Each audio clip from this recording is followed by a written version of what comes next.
Но ангелы – это бесплотные существа, у них отсутствует речевой аппарат.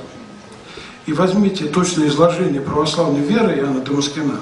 Там сказано, что ангелы, они общаются без слов, они бессловесны как бы. Но они понимают друг друга, и к кому они обращаются вот, своей мыслью, тот понимает их.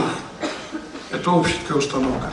А молитва Духом Святым, вот там, где в Писании сказано, вы не знаете, как молиться, но сам Дух молится в вас воздыханиями неизреченными. Вот на это харизматики обращают внимание. Но они не обращают внимания на слово «неизреченное». Воздыхание неизреченное. Речь-то отсутствует, я им говорю. Смотрите, неизреченное. Что значит воздыхание неизреченное? Это так называемая умная молитва.